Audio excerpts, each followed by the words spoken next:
The lights are off and away they go. Extremely loose. He's managed to hold on it. He missed the complete. He's crazy stuff. Side Freitas is on the grass on the infield before. He slides through. He tags Richard Eck.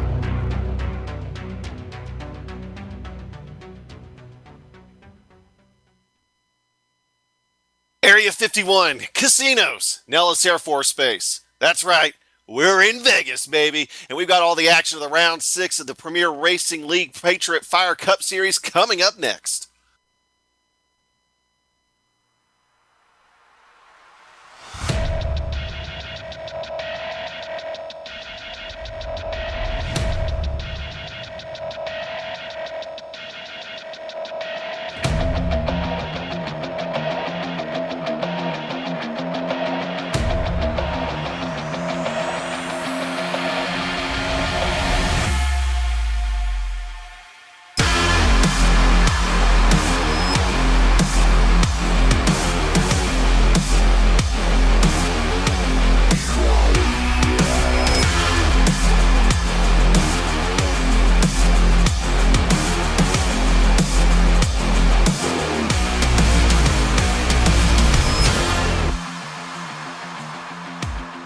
Well, once upon a time, it was part of the tourist allure to watch the atomic bombs go off in the distance in Vegas.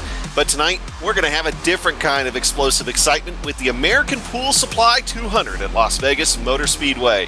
Hello, I'm Adam Young, and joining me tonight for all 134 laps of on-track action is the Lumberjack, Sean Ambrose. You're eventually going to have to tell me how you got that nickname, Sean. I'm Jed Yaman, who is on his way back from a buffet on the Strip, and, well, you know, whatever happens in Vegas stays in Vegas, so we'll ask him about that later. But he's running the show, and Dougie Beard is working the cameras here for tonight. Las Vegas, in its 1.5-mile layout, usually brings plenty of action in these Gen 6 Cup cars, especially with the lower downforce we're going to have tonight. Sean, why don't you tell us a little bit more about what we're going to expect here? You know, Adam, come down out of the woodshed here today, this afternoon here at Las Vegas Motor Speedway. Yeah, several things I think about when I think of Las Vegas. I think about Dan Tana, and I think about the Rat Pack, Sinatra, Dean Martin. I think about all those guys. You know, but I also think about this great Las Vegas Motor Speedway that they built out here actually not that long ago. This is not an old track, but I will tell you, it is 1.5 miles. It's got somewhere about between 12 and 20 degrees of progressive banking. You got a lap record around here over 226 miles an hour, set by Arie Luyendyk in an Indy car back in 1996. Yes, sir, it is bad fast. It's asphalt. And I got to tell you, man, I am excited about this. You talked about the low downforce. Yes, we are now running with, here on the iRacing, the 2017 rules package on this Cup car. And I really think this evening we're going to get a real taste of what this is like when you crank up close to 40 Cup cars together on a 1.5 mile high-speed track like this. I mean, they're carrying almost just about 200 miles an hour going into turn one. Can they make it stick tonight, Adam? Yeah, you know, and that's a good question. You know, I mean, we've seen these guys be pretty active in practice here so far, just trying to get a feel of this new package. I mean, from at least a little bit of rumbling I've been able to hear so far is it sounds like it drives like an entirely different car than the Gen 6, of course, that we all know and love. So I definitely think that's going to be a game changer tonight, especially along with you, Sean. I think that's going to be the big story is who's going to emerge is probably your best low downforce drivers. And, of course, if you're an avid watcher of the PRL series, you know that we've got a lot of good names that run in this series. So who's going to be the cream that rises to the top at that point? Well, Adam, it's probably a good time to talk about the point standings. And let's talk about the spring standings here first. This is the first chapter, if you will, of 3 here this season here in the Patriot Fire Cup. And you see Scott Eckridge sitting there up top comfortably, 17 points to the good. Bob Bryant looking to make a bit of a rebound tonight since they're 17 points behind. And then you got that little bit of a log jam there, 3rd and 4th. Tommy Ryan, Drew Carroll.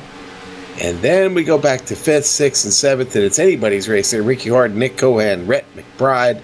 Rhett, another driver to look out for this evening. could be a big, not a big, but a lot of movement in this spring standings tonight. Tyler Dalton, Tim Johnston, and Brian Mellendorf climbing his way back into this thing. He sits there in 10th. Now let's look at the overall standings for this season. And we'll go to top of that list. That's going to be Scott Eckrich, of course. Still on top there, Bob Bryant, Tommy Ryan, Drew Carroll, Rhett McBride, Ricky Harden, Nick Cohan, Tyler Dalton, Tim Johnson, and Brian Mellendorf. Now, this honestly, pretty good representation of where we're at in the spring standings. Again, we're just still now, this is only round 6, so we still have a lot of racing left to go. Anything can and will happen. We've already seen luck be a big factor here in these first 5 rounds.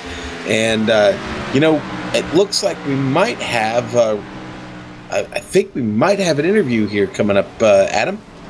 Yeah, real quick, just to add to the points, remember, 134 laps tonight, halfway, it's 67 laps. Drivers are going to get the bonus points for being in the top 10, so that can help try to shake things up a little bit. But I do believe that we are going to have the driver of the number 5 car here for tonight, Dan Murray. We'll get him in here to talk to. Sean, let's see, what kind of questions you got for Dan here tonight? Dan, how you doing, buddy? Great to see you this evening. Yeah, I'm ready, man. You look pretty hooked up in practice. This is the big question. How does the new car drive? We say the new car, the new 2017 package. I compare it to the B car with more horsepower, so it wants to push a little bit more than a B car normally does. So it's tight, and it's going to be all about saving that right front. Okay, you've put in a lot of laps in practice, to say that conservatively. How bad are you beating that right front up? I don't know, like 15 lap runs, tire wear on the right front's down to like, some of the guys are down at like 90% or so. But if you can baby it where you're bracketing up your corners and you're not trying to set a hot lap every time you go around the track, then you should be able to manage it pretty well.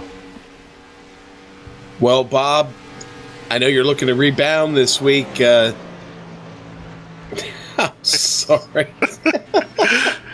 You know what, Dan? I had my eyes in the wrong spot there. I'm sorry.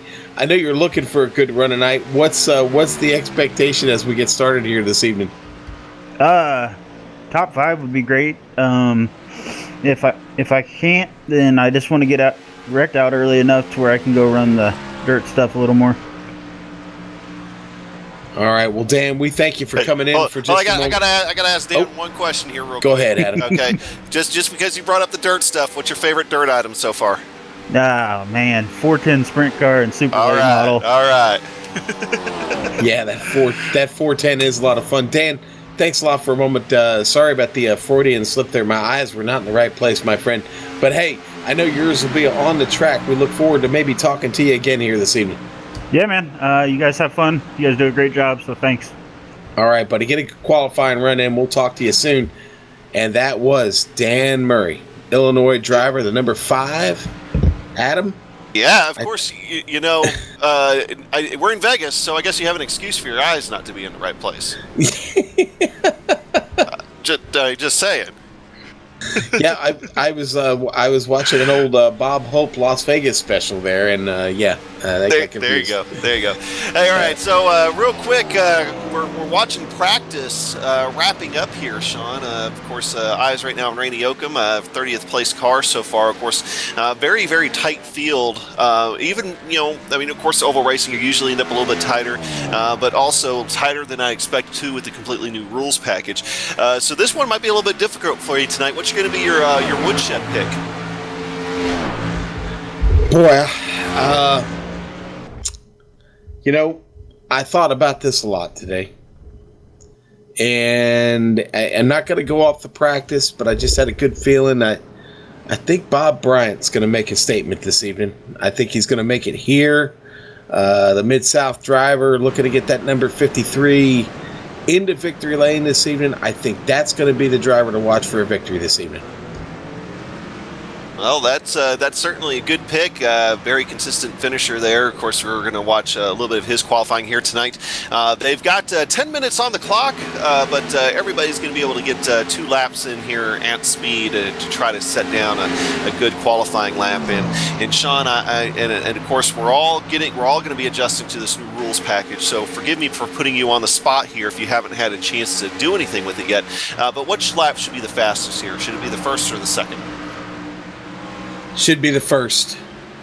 Give me that first lap. You're going to get the most grip on that first lap. So you want to get a good, obviously want to get out of pit lane quick, get to speed as quick as you can, and get that car down there on that white line as quickly as possible. That's the fastest way around. Right. So, of course, now we're about 8 minutes, 50 seconds away from qualifying, and, we're already starting to see some times put down, but, of course, still very young in the session, so we'll hold off on giving you everybody here just yet. Going with some of the information there that we just got from Dan, what are you going to be expecting for pit stops here? I mean, are we going to see somebody try to go 2 tires maybe at the end of this race, or do you think you're going to have to take 4 each and every time? Ooh, you know what? It's become a little bit cliche because of something Larry McReynolds brought up a few weeks ago about a memory of Dale Earnhardt, and everybody seems to be running with it. But I'm going to be honest with you. I think because of the great unknown of this new downforce package over a long run, I think you're going to see everybody playing it safe and taking tires. At least I think most of them will, to be honest with you. And I think that's going to probably be the expectation again, that everybody's going to probably do that. Okay, well, fair enough, and I think we're all remembering that quote. If you have not heard that quote, I believe it went something along the lines of, "I'm not leaving until you put 4 tires on it." Yes. I do believe it's actually a little bit more colorful than that, but of course that was Dale Earnhardt for you. So early leader so far in the qualifying, Josh Skrupa has actually been able to put down a lap that was almost 0.6 of a second faster than what he put down in practice. So he is your early pole sitter, but I still think we got about roughly about half the field that still needs to work through their times. You're just watching Drew Carroll there just put down a 29.5. Brian Yasek is out there. We'll see what kind of time he has as he comes across the line here.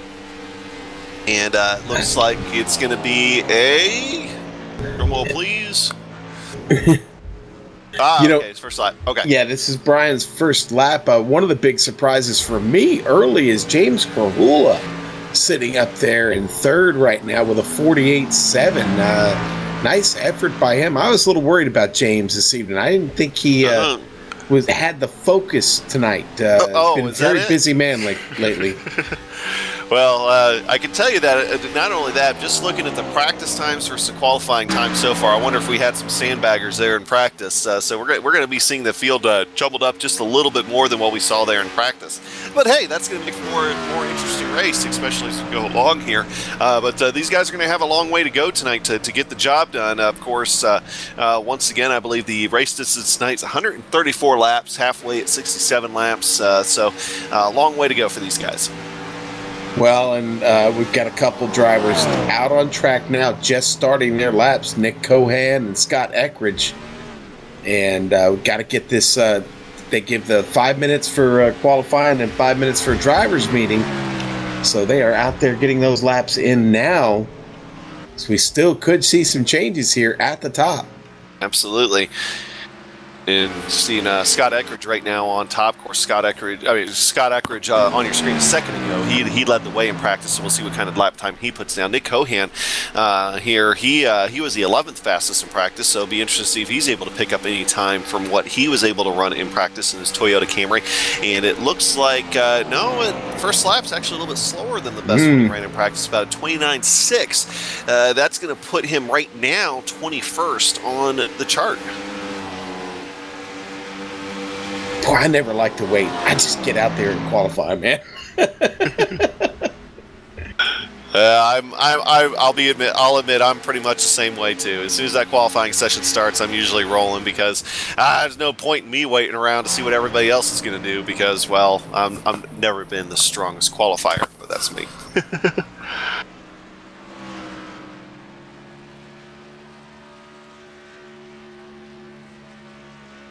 Yeah, he's still waiting on a few here. Right now, Josh Group is still on the pole, but we do have a couple of cars out there that might be able to unseat him, so we're going to have to see here for just a minute. But of course, the pole sponsor, of course, is MP3 Design, so we'll be handing that out here in hopefully just a minute or two as some cars out there try to finish the lap. Jeff Ward out there right now coming across the stripe in that Arctic vehicle. 29.419. So he got himself up to third position there. Good gain of about 15 hundredths of a second there over what he put down in practice. Yeah.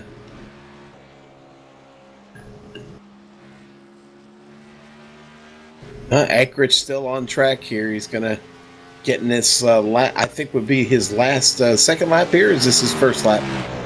I do believe he's coming down for his first lap here. No, that was his second, actually. Oh, okay. That put him in second. Woo. Man, second by 200ths of a second. Josh Skrupa is still your pole sitter as of right now. Yeah, okay, so we're going to go ahead and call it for Josh Skrupa as your NP3 Designs Pole Award winner. Very, very solid lap, getting down below that white line, coming across to start his first lap. And this would be a good idea to see what people are going to expect here tonight, especially right after restarts when you're trying to run that fast lap. You're not going all the way down to the bottom line. You don't want to scrub off too much speed, but you're definitely using all the track coming off 2. You diver down going into 4, and there you're going to go ahead and come down just a little bit lower, but once again you're using all of that track coming back up onto the tri-oval, dipping below that white line and across the stripe. So very, very good one. There's your MP3 pole design winner, Designs Pole Award winner, for Josh Skrupa driving that 25 machine. Yeah, and really, really great lap there by Josh. But you know what? The difference in time, the top 10 is just you could just look at the top 20. Really, the split there. It's 0.3 of a second between the top 20. Absolutely. I mean, and that's kind of what I was thinking we might see, especially how practice went down. So, indeed, we ended up actually seeing it. So, of course, with that, and of course, forgive me if I'm jumping the gun here a little bit, Amjad, but I do believe that the singer for the national anthem is arriving to the stage. So we will cut over to that.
All right, so we're just moments away here from kicking off the American Pool Supply 200 at Las Vegas Motor Speedway. Qualifying is in the books, so let's go ahead and run down your starting order here for this afternoon's race.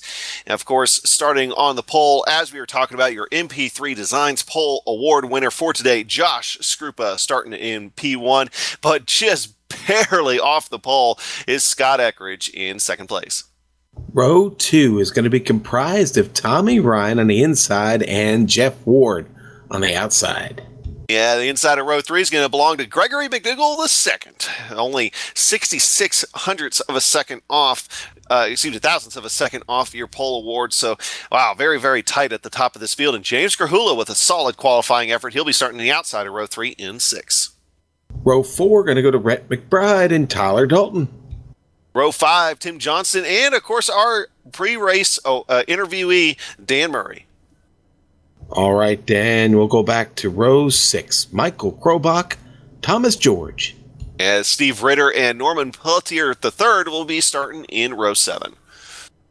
All right, row 8, Brian Yazik, Drew Carroll.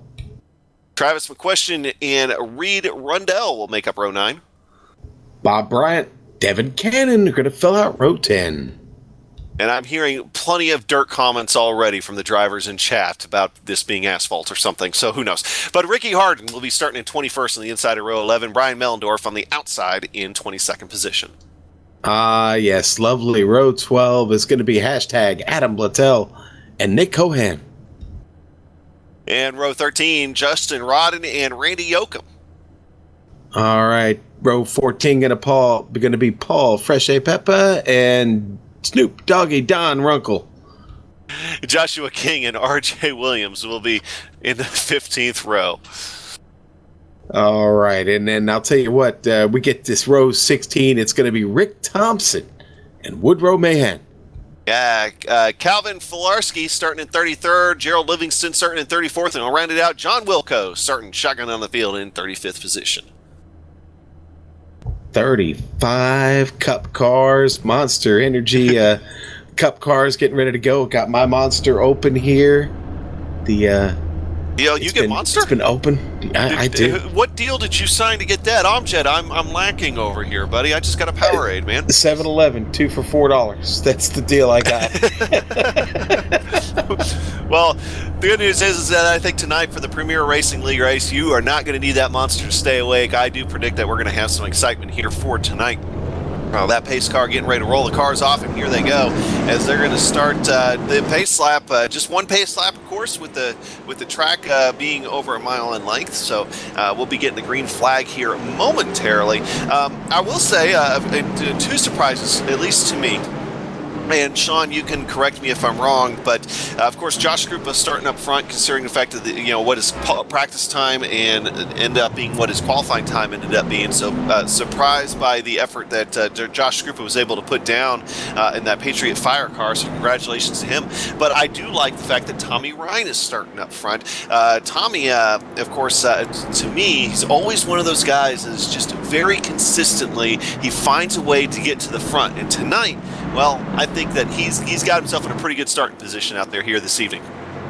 Yeah, now he's going to face some pressure from behind him, though. I mean, he's got Jeff Ward right there with him, James Skrahula, Gregory McDougal, Rhett McBride, a whole host of characters ready to just pounce on him here with the start. His best bet, going to stick with this leader, Josh Krupa, and get busy in a hurry. Here we go, getting ready to get started. Yeah, green flag getting ready to come out as these cars are attempting to round turn 4 here, coming across that Las Vegas 4 sign there on that asphalt cam. Lots of asphalt jokes, as I mentioned. And the green flag is out.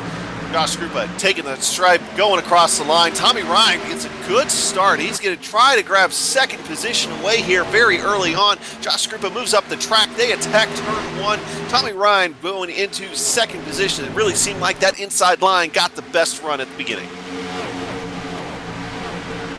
Everybody getting off of turn 2, down the backstretch, side by side. Pretty good start here so far, heading into 3. Yeah, it looks like Josh Krupa is going to be able to lead the first lap. We already had a change position for second place. Scott Eckridge already fighting Tommy Ryan hard here. Tommy Ryan, I think he was able to hold on to it for that lap, but the question is, will be able to hold on to it a second time around. Scott Eckridge, I honestly think, judging by what we were seeing, I think has the preferred line here coming off the backstretch, onto the backstretch rather, and he's going to be able to take sole possession of second place. I'm really wondering how long it's going to take these guys to start drifting up high. We were hearing with our pre-race interviewee, Dan Murray, saying that these right front tires are falling off very quickly here for tonight. So at some point, tire preservation is going to become a big deal for these guys. Boy, Rhett McBride, Tyler Dalton side by side. Rhett almost making contact there side by side with Dalton. Dalton gets just ahead of him down the Nella straightaway. Dalton with a good run into turn 3 and out of 4 right up, coming up on James Skrahula.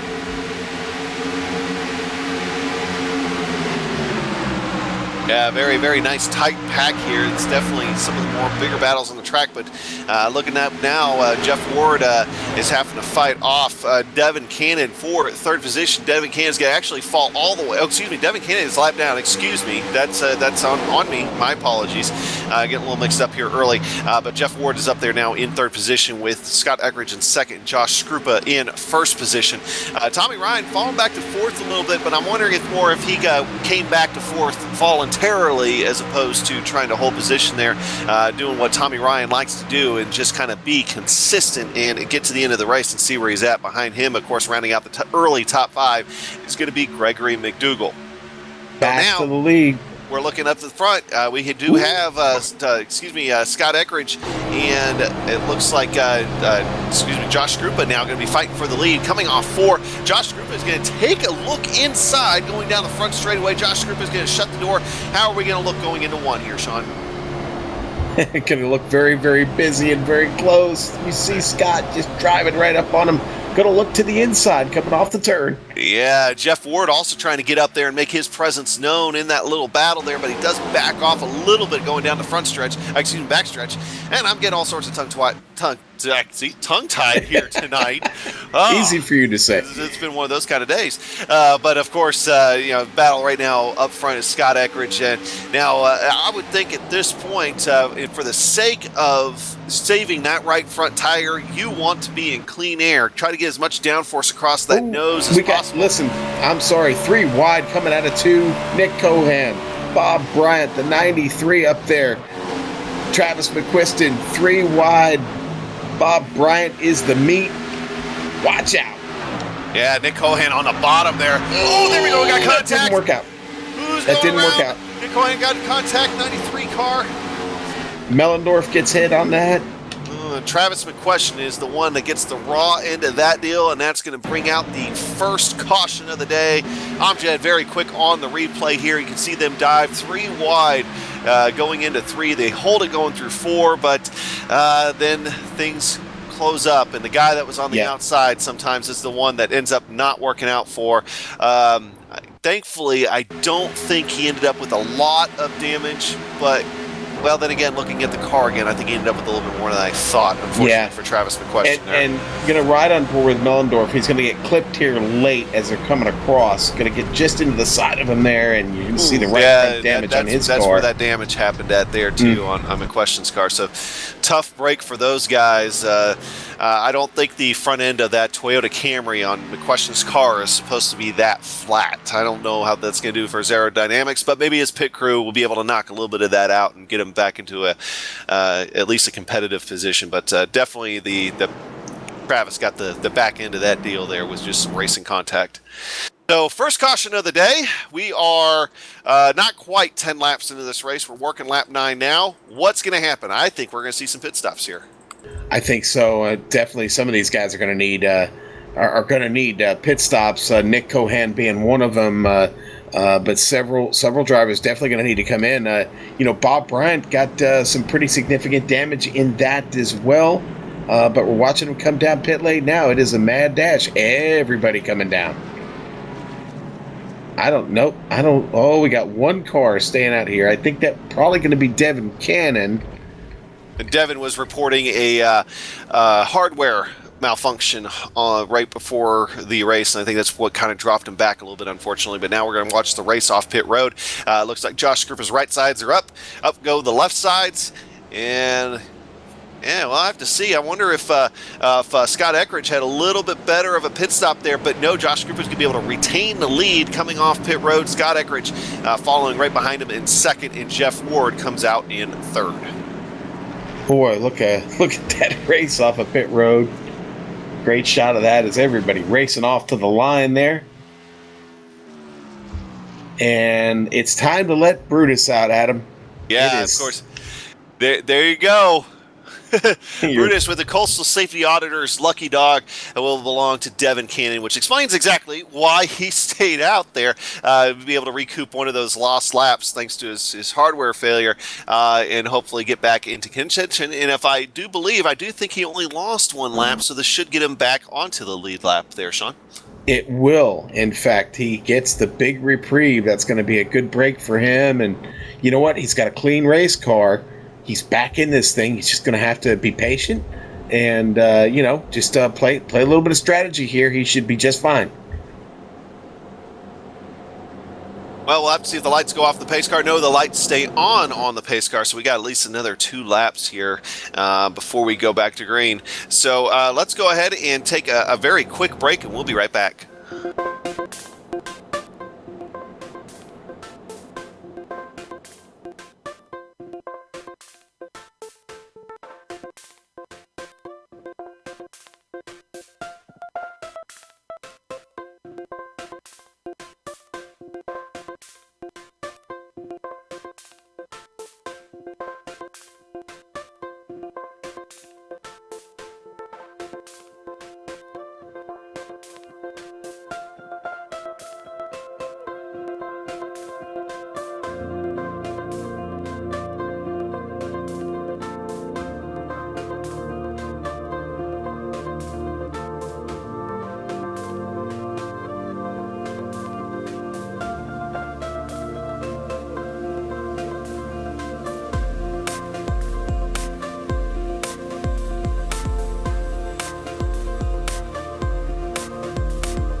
Welcome back to Las Vegas Motor Speedway. Just to update a few guys that were involved in that wreck. Brian Mellendorf has gone a lap down thanks to repairs. Travis McQuestion still on the lead lap, but definitely has a little bit of damage. Josh Krupa getting ready to take the field back to the green flag here with Scott Eckridge on the outside of him. And of course, we saw at the start of the race that inside line got a really good run. Now we're going to get to see how a restart will do.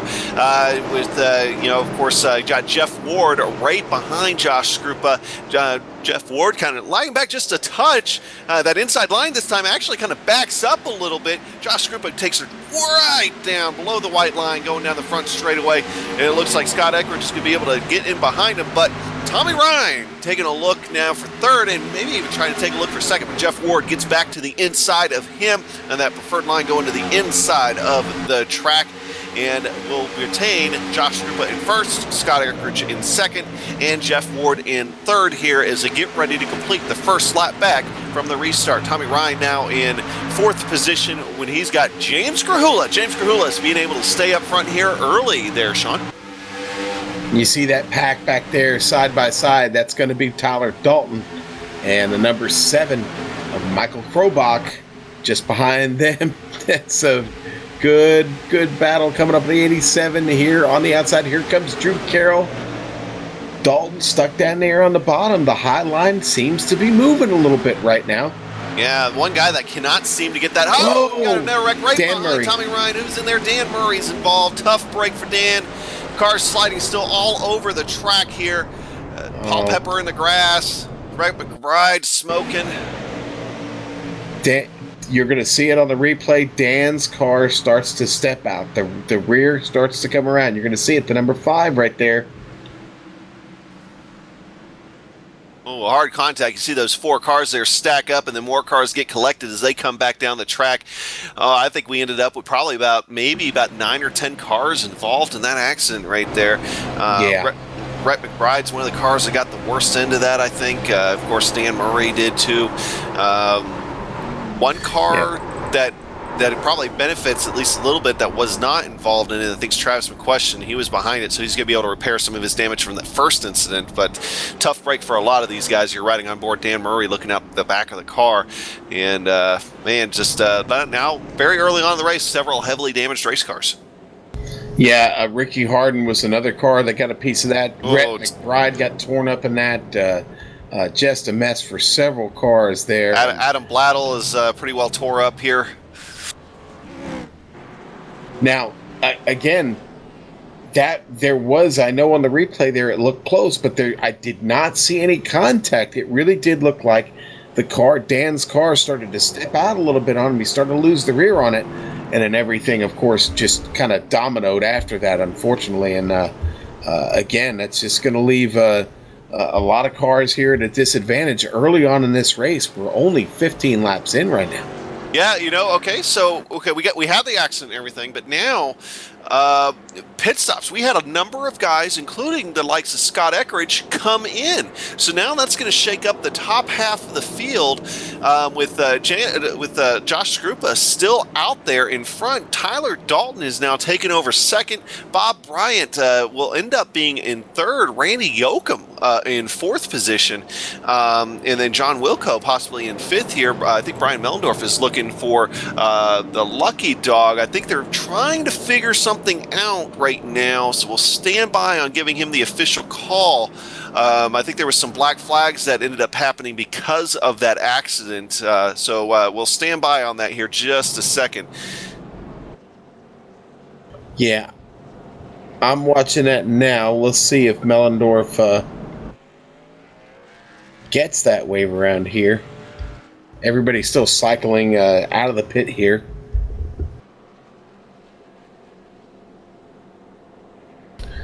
Well, the restart wasn't bad, Adam. It just maybe just not enough heat in those tires yet. You know, it was a hornet's nest of cars right there.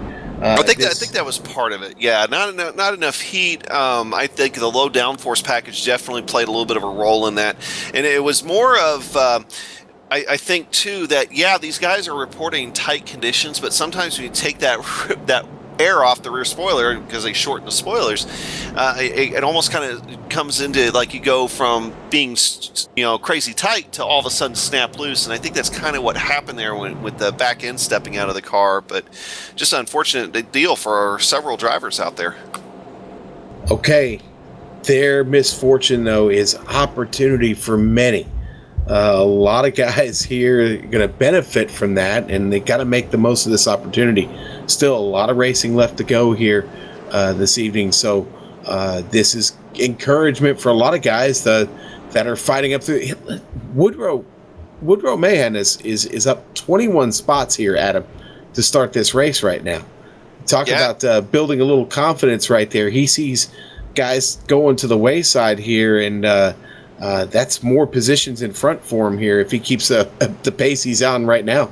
Exactly, and so good run for him. Lights are out on the pace car, by the way. So your front row here coming to the line is going to be Josh Skrupa and Tyler Dalton, and then behind him, I think some of those guys ended up thinking better of it and ended up coming in. So Scott Eckridge is actually going to start in the inside of row 2 in third position, and alongside him is going to be Jeff Ward. James Kahula is still going to restart in fifth, and then outside of him is going to be Tommy Ryan. So there's your front 3 rows. Wow. I think that what's going to be interesting to see here with Josh Skrupa, we know he has the speed, but he's going to be running on 6-lap older tires than the rest of them. So now we're going to get a chance to see maybe a little bit of how things might play out at the end of the race. If we end up with a couple of late race cautions, at what point do you come in? And don't think that there isn't anybody out there that's not watching how Josh Skrupa is able to handle 6-lap old tires compared to everybody else. How much of a performance loss is he going to have here? Okay. Thing to think about here is he's got Dalton on that same strategy with him, same age on those tires, so they got to get around both of them. Here we go, Adam. Yeah, we're coming back to green. Your Mustang pace car getting ready to pull off the track. There it goes. These guys getting ready to get on the pedal. There they are. It is getting loud at Las Vegas Motor Speedway once again. Josh Grupa doing what he has done best. He dives down below that white line, tries to get as good of a run as he can going into turn 1, uses up all that track, slides up in front of Tyler Dalton, and they're going to run 1-2 going through turns 1 and 2. Looks like Scott Eckridge is going to be able to take third, but he has got James Grahula on his back end, who in turn has Jeff Ward right on his rear spoiler. Jeff Ward is going to try to take a look on the inside here of James Grahula coming out of turn 4 as Josh Scrippa goes across the start-finish line with Tyler Dalton running 1-2 as we complete 1 lap after the restart. Yeah, and the battle just behind them, really, really good. Thomas, George, and Gregory McDougal going at it. McDougal getting the advantage coming off of 2. Getting a nice run down the backstretch of that number 1 car on board with him. Looking back at the 24 there, the snap-on machine at Thomas George. Got nothing for him right now. It looks like Gregory McDougal on the move. Well, just to update Brian Mellendorf fans, he was able to get a wave around the pace car. They had to do it manually because of where the accident happened and some of the other things that happened with it. So Brian Mellendorf did essentially get your lucky dog from that previous caution. Didn't have a chance to lead. Pass for the lead here, so we got a pass for the lead up front as it looks like Scott Eckridge taking a really good look on the inside of Josh Scrippa. He's going to be able to try to take the lead here going into 1. He's the one diving to the inside below that white line now. Will he be able to slide up? No, he cannot slide up just in front of Josh Scrippa just yet, but he might try. Josh Scrippa has to go a little wide there to try to avoid that quarter panel on Scott Eckridge's vehicle, but Scott Eckridge now taking sole possession of first place. All right, now Eckridge can get back to work on just driving his line and maybe trying to take care of the tires there just a little bit. You can see him going through the turn, gets the left sides right down on the white line, and he drops it down to the apron, picking up a little bit of speed there. Nice run through the turn, driving the center of it here. We're already starting to see some of these guys that were running low lines already trying to drift up a little high, maybe try to run a little bit of a higher line to try to save their tires. Already seeing that a little bit. But one question I think we had answered there pretty early on is, yes, coming in with only 6-lap old tires might be worth it at the end of the race. As Jeff Ward's going to take a look on the inside here of Dalton, and he might try to get Scrupa here, both of them going into turn 1. I don't think Scrupa's going to put up much of a fight here. Nope, he's going to go right up against the wall. He might even lose position to Tyler Dalton here, and it looks like we got James Grahula right behind them as well. So hungry for spots here, and I don't think that strategy as far as staying out is going to work here for him in the long term, at least until the tires even out a little bit more. Let's look at the battle for 10th right now. Woodrow Mahan trying to hold off Reed Rundell. Almost contact with the 29 of Paul Pepper as they came across the line. Rundell up top trying to hang on. Yeah, these cars all over the place. Multiple lines being chosen here, especially from about 5th place on back, with these guys all trying to run the middle, the top, the bottom. But of course, at what cost to the tires? Tires, of course, were the big story that Dan Murray brought up to us in the pre-race interview here today. But so far, I think we're ready to see maybe a little bit of a longer run here. Brian Yazik, by the way, been able to work his way up to 8th position. He's right now just he's the next car to try to get around Josh Scrupa as Josh Scrupa continues to fall through the field. Watching him slide up in front there as now he takes over 7th position. Josh Scrupa falls back to 8th, and behind those guys you got Tommy Ryan back there as well. Tommy Ryan started up front here, not in front of the field, but in about I believe 3rd or 4th positions where he qualified at here this afternoon. So Tommy Ryan losing a few spots, but doing what Tommy Ryan does. I think that Tommy Ryan right now, he's just trying to feel out the race at this point. Would you agree with that, Sean? Yeah, I mean, there's plenty of time to get this done. Tommy doesn't have to dig too hard. He can't dig too deep a hole for himself because, strong possibility we could get to a green flag pit stop here. You don't want to, get yourself 10, 15 seconds back to Eckridge, but no, he's got great pace right now. It looks like he's pretty safe to follow, and let's face it, following Scrupa probably not a bad idea. Yeah, and of course, that's usually it's a strategy I've seen Tommy use quite a bit. Tommy's a very consistent, very patient driver, and he knows when to go and when not to. And right now, he's just kind of in cruising mode, as I think a lot of these guys are. But just behind him, we got a pass possibly for position. Woodrow Mahan has been able to hold on tight here, staying in the top 10 for a little bit, but he might lose that position to Paul Pepper. Paul Pepper getting a little hungry behind him. Starting to try to maybe let him know he's there just a little bit. Of course, both those guys in Ford Fusions. Blue Ford Fusions did that with Paul Pepper in the 29 machine and Woodrow Mahan in the 10 machine. And as these guys get racy, you're starting to see the likes of Reed Rundell and Tim Johnston get up here and start trying to race with these guys as well. So I think we got a big pack battle here starting to brew, Sean. Yeah, this pack has been very, very busy, and just behind them, Nick Cohan there lurking with Bob Bryant. Those two trying to get back in this race after finding trouble early, and they seem to have found a little bit of pace again, because there's Cohan, Tim Johnston looking right back at him. Cohan starting to look racy again in that Toyota. He's bringing Bob Bryant right along with him, and listen, you got to watch out for those two. They are definitely contenders in this race still. Even after the trouble that they found early, Reed Rundell really trying hard to make it work down there on the bottom, but it looks like Cohan going to get up top here and battle him through turn 1 for that position. Yeah, we're starting to see, I think, a transition that, it seems like the first 10 laps after a restart, after you have fresh tires, the inside line's preferred, and then after about that 10 lap mark, of course, it starts to become more the middle line. At what point does the high line come into play here? And I think you're starting to see a little bit more of that transition there.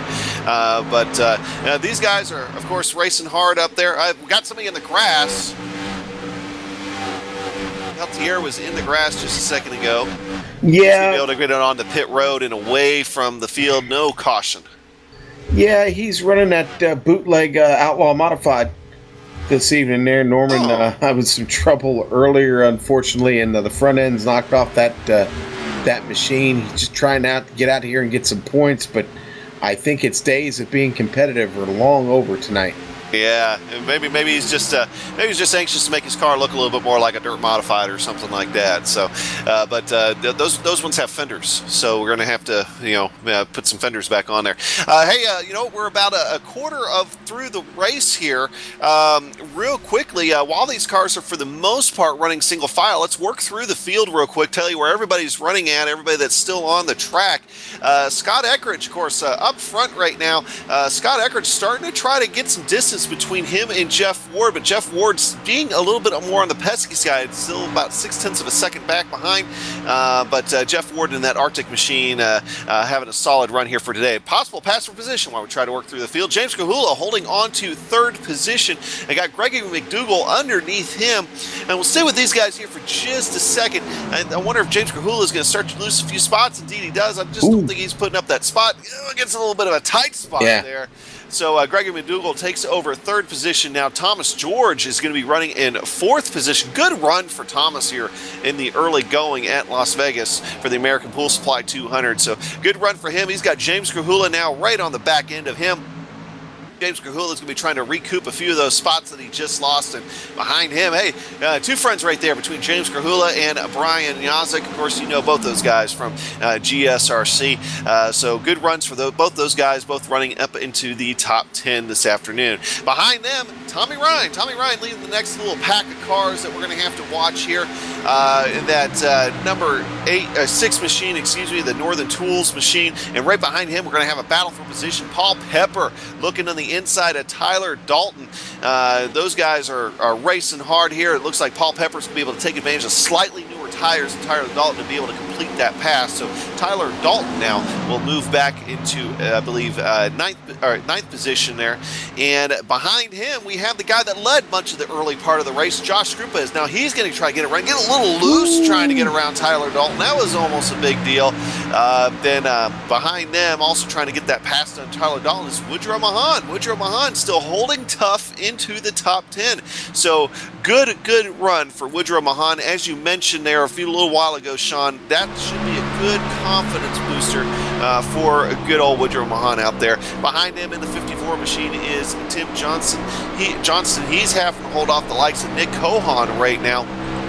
Of course, Nick started 24th on this field, now running 13th position, so he's been able to stay up there in that 21 machine. They are in the process right now of passing the damaged car of Rhett McBride. Rhett McBride, of course, caught up in that second caution, that big accident we had a few minutes ago. Bob Bryant back there as well. Bob Bryant right now running in 14th position. Now Tyler Dalton, running in 14th position as he's able to get around him. I jinxed myself, Sean, when I said that they were kind of running single file. As soon as I said that, everybody got wind and started to try to pass each other. So Steve Ritter back there running in 15th spot. And of course, then go back to Randy Yoakum running a little bit behind those guys. He's running in 16th position, but he has got the likes of Reed Rundell right behind him in that Harley Davidson orange and white car. He is looking, he's trying to figure out every which way he can, as it looks like Randy Yoakum got in the wall a little bit. More of an accident behind them. Justin Rod back there, Don Runkle, and who was that got into the wall? Don Runkle just got into the wall there and almost ended up losing it afterwards. Wow, that was almost a big accident there on the back stretch here. So we're going to go ahead and go to a replay of that Steel Horse Racing Machine.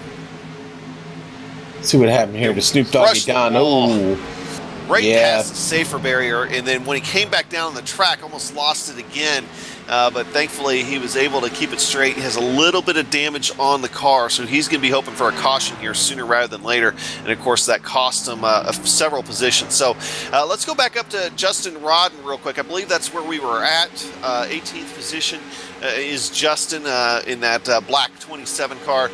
So he's been able to stay up there in the top 20. Behind him, Gerald Livingston. Gerald running with a little bit of damage thanks to one of the incidents earlier on. And John Wilco running in 20th position now. Then we go back to Don Runkle, who of course we just saw a second ago with that incident. So he's going to be trying to gain what spots he can here before the next caution. And then we have to go back to Dan Murray is running 30th on the track right now. But in position is going to be Ricky Harden. Ricky Harden running in 22nd spot. Quite a bit of damage on that car. There's a lot of these guys back here now that are going to be looking for any opportunity they have to hit pit road and try to get some damage fixed. And one of those guys is going to be Brian Mellendorf. Brian was caught up in a caution earlier on, but he was able to take your Coastal Safety Auditor's lucky dog, the last caution that we had, and be able to get back up there. So Rhett McBride now running a lap down. He's running in 24th position, and you have to go back to Kevin Flarsky as well. He's still on track, I believe. Well, coming back onto track from a visit to pit road, and of course, the rest of these guys coming down with some damage, unfortunately, with Devin Cannon, of course, having some early problems. Rick Thompson, I believe, also ended up with an accident earlier on here this afternoon. So with that, I believe that's all the cars that are out there currently on the racetrack.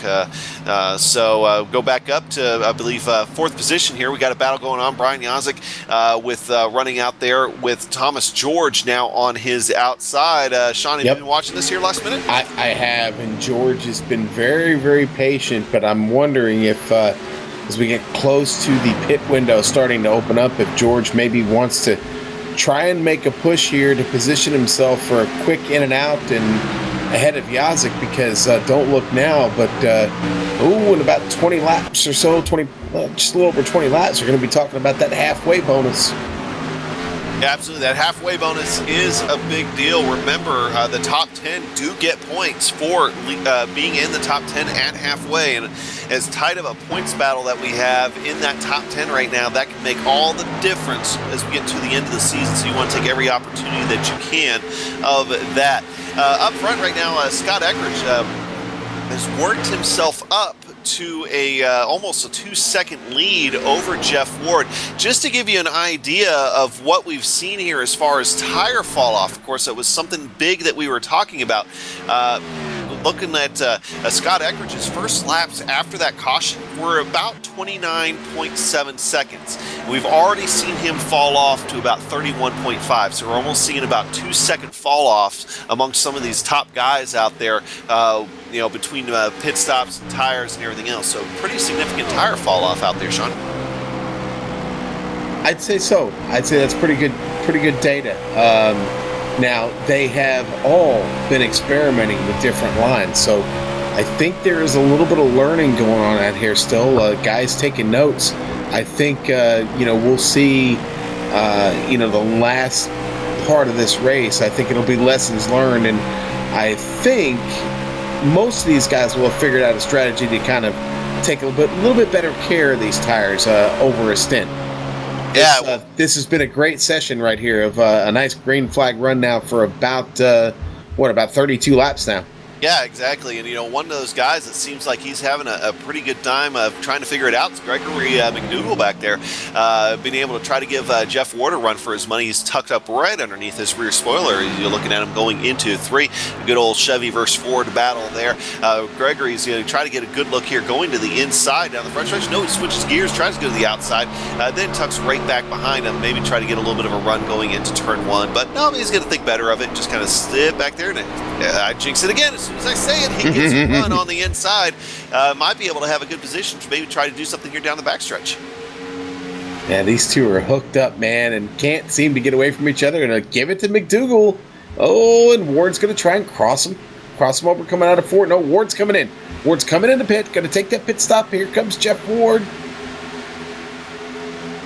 Jeff Ward, first of our leaders to go ahead and pull the trigger here and try to get down pit road. And maybe that's what he's figuring. Hey, I just lost second place. Let me go ahead and come down now and get fresh tires before the rest of these guys do. But now this is when it gets really interesting as far as tires. You're going to have a bunch of guys out there that might have a couple laps variation in your tires. And we saw between the first and second caution there how much a couple laps could make a difference here. So now we're hearing everybody starting to try to call down to pit road. They all have watched what happened to Josh Scrupa there after that last pit stop. They know that once somebody comes down, they all do. So here we go. Pit road becoming an active place. Well, Eckrich not a player in that game yet. He continues on.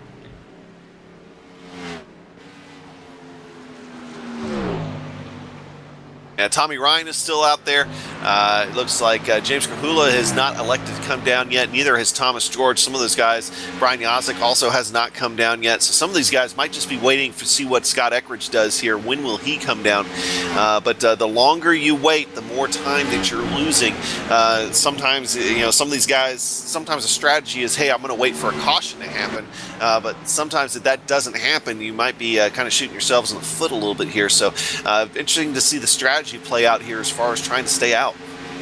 Well, once the bulk of the pack is pit behind you, then certainly you begin to sweat a little bit and hope that maybe a caution flag will come out. But Yazik still out there also making up ground. There's Paul Pepper up to 6th now. That's 21 spots there. Great run for Pepper here early.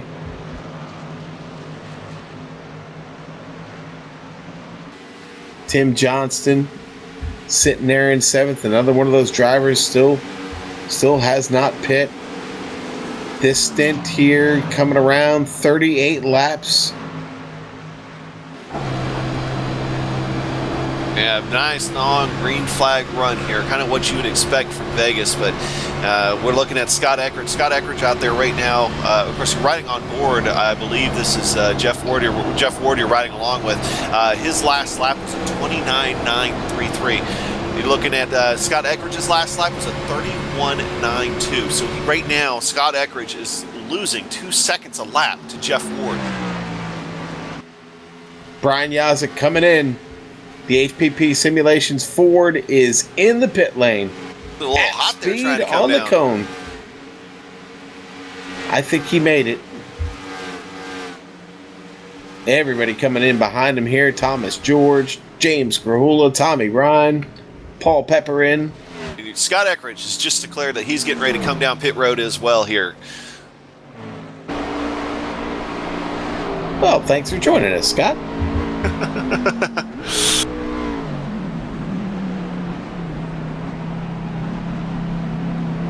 The pit entry there by Scott Eckrich, it doesn't look much better than that as he brings that thing all the way down to 50 miles an hour, crawls to his pit box, which is the next to last pit box on this long pit road that they have at Vegas. He pulls it in. Now we get to see the damage done. At what point does Jeff Ward end up coming back around here and ended up passing him? So Jeff Ward now coming out of 4. going through the tri-oval, and then past pit exit. And Scott Eckridge, I believe, is still on pit road or just coming out here. So obviously quite a bit of time lost there because of staying out. So there we go. Things are cycling through. Scott Eckridge will lose the lead to Jeff Ward, but now Jeff Ward is on a couple lap older tires, and you did see the difference that made earlier on. So far, the only guys that really haven't come down, it looks like Ryan Rundell has not come down yet. He is in the 43 car. He's going to be making that decision here before too long as well. But hey, trying to get some lamp sleds, a little bit of experience. Bonus point, I believe, in the PRL, Sean, is that correct?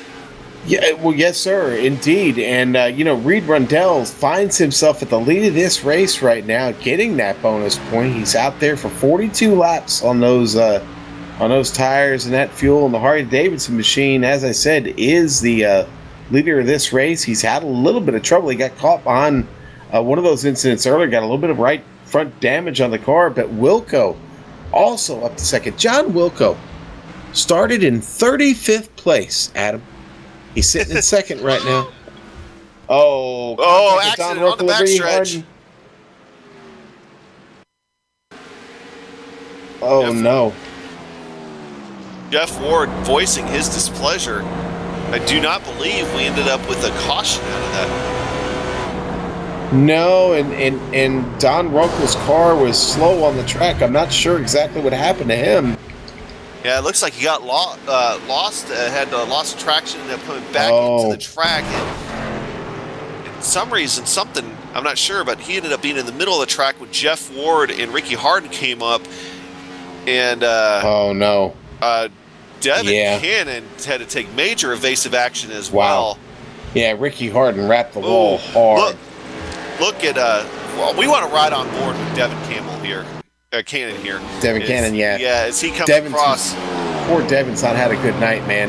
Yeah, maybe his luck gets better after this one. Look out the front, off the roof here, and all of a sudden you're going to see Don Runkle just come down the track, hard left, gets it off the bank, he's able to save it, and then has to worry about the slower cars coming back up at the track, the ones that were involved in that accident as well.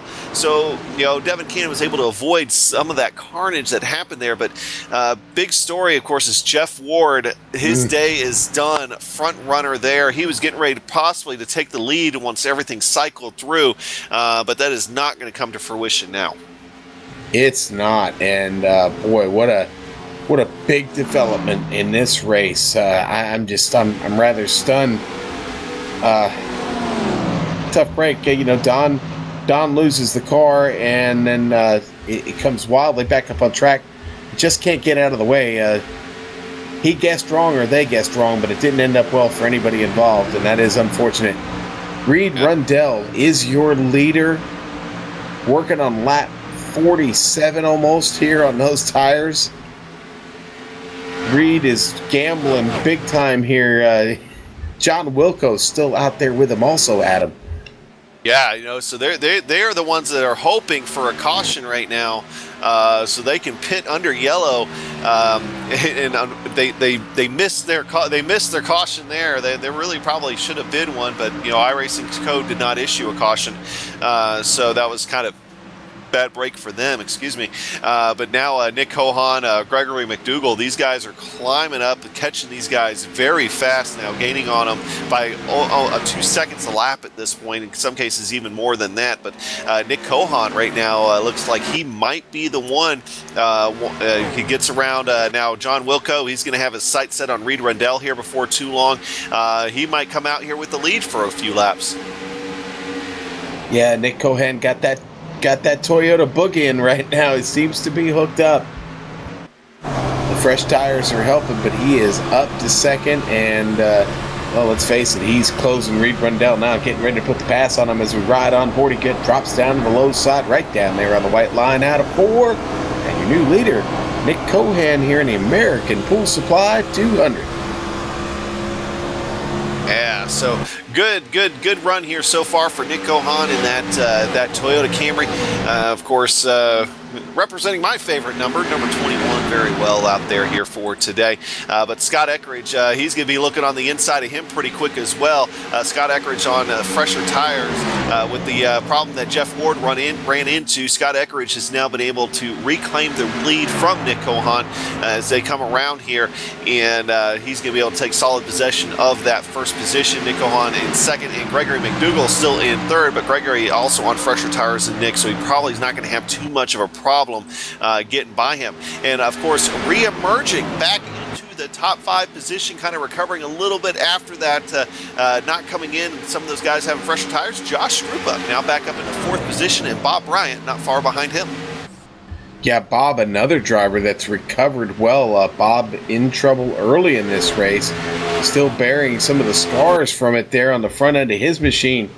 Finds himself in 5th, a real survivor, and he's got Woodrow Mahan with him right there in tow. Woodrow, another one of those guys that has moved all the way up through this field, having a great run today here at Las Vegas Motor Speedway. Yeah, a bunch of guys having some decent runs here. Starting to see some resurgence up to the front for a few guys as well. Well, we got to that big point in the race here, Adam.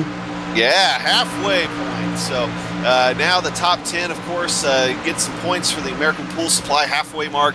Top 10 awarded points here, and as what you saw in the point standings very early on in our broadcast, these points definitely can make a big difference out there as well. Of course, American Pool Supply not only sponsoring the halfway point, but they are sponsoring the race today, the American Pool Supply 200, and we just hit the 100-mile mark. Yes, sir, and this has been a good one. Really enjoying these green flag runs here. Who said this car didn't handle? I tell you what, just get out there and drive, man. Drive it, baby. James Krahula, James Krahula in a nice battle here for 10th place. Him and Steve Ritter going at it down into turn 3. Ooh, Krahula with a nice run.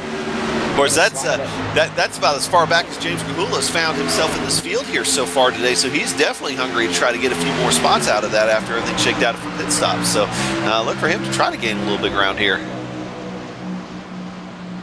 Tyler on a little bit older tires. His tires about 6 laps older, trying to be a survivor up there. Ooh, here comes Tim Johnston. Watch out. Johnston with a really nice run, had to back out of it. He's going to get the run up 3 wide, coming off of 4. Ooh, it doesn't get much closer than that, folks. Excellent car control being demonstrated by all involved. Paul Pepper with another position there, also getting by Dalton. So obviously, just 6 laps of difference in those tires makes a pretty good difference there, Adam. Yeah, it really does. I mean, of course, you heard about the fall off there of almost 2 seconds, some cases even more than that, between the beginning and end of a run. So, I mean, when you factor that in and how many laps that they're running in these runs, it doesn't take long at all for the new to get worn out of these tires. So, lots of sliding around going on, tight cars out there, even a few loose ones, kind of going almost snap loose. But these guys are able to hold it together here for the most part. Very long green flag run out there. Of course, now Josh Strupa being able to work his way back up to 3rd position as well. So just want to make a note of that pass. Of course, we stay on the battle there. Of course, good battle going on behind him now with Woodrow Mahan back there, as well as Bob Bryant and Nick Cohan. They're fighting there for 4th, 5th, and 6th positions. It looks like Bob Bryant's going to take a look on the inside here of Nick Cohan. Nick Cohan, one of those guys that kind of pitted toward the beginning of the pit cycle. We saw that just once again the kind of difference that just a couple laps can make on those tires. Is Bob Bryant drifts a little high, but Nick Cohan's able to adjust and be able to stay off of his fenders there. Once again, these guys are really good here in the Premier Racing League, Patriot Fire Cup Series, being able to kind of give each other room and know exactly how much room to give each other as well. But in that process, it looks like Nick Cohan might lose that position to Woodrow Mahan as well. I gotta give a shout out to Woodrow Mahan once again. Woodrow didn't even put down a qualifying time. He started 32nd on the field, and here he is fighting deep inside the top 10, Yeah. trying to go for a top 5 position. Gets a little loose there going off 4, a little bit of commentator's curse there. He'll lose a few spots, but still a heck of a run today for Woodrow Mahan. Well, and one of the guys that got by him there, that was Brian Yazik. Yazik is really on the move now. He's setting up Cohan for a move down to Nellis straight away, and he gets past him. Another position for Yazik is up to 5th. Looks like he's bringing Thomas George with him. Yazik getting a really good drive out of that car now. I think he'd been sitting back there taking care of that right front tire a little bit. Now he's got a little bit extra juice here for the end of this run. Yeah, I think so. Of course, these guys will have at least one more pit stop here today. Maybe I think possibly one stop and maybe a shorter stop as well. So we're not done on pit road as well. But what you're seeing here with Yazik and Thomas George, I do believe that they came down pit road on the same lap. They came down together. So not surprising to me that they're able to kind of stick close to each other here as they work their way through some of these cars that pitted a few laps earlier. Man, Yazik continues to blast through the field. Just past Bob Bryant like he was standing still going into the turn there. Watching him head down the backstretch into 3 again. Yazik just getting a really good drive through the turn and an even better drive off the turn at him. Yeah, a lot of power in that number 55 HPP simulations machine tonight. And I want to see if he does it again here going into 1, but you notice he's kind of diving down just a little bit, but then keeps it really high going through 1. So maybe he's just figured it out, how to best to save the tires compared to everybody else. And it's led him into a pretty good top 5 run here this afternoon.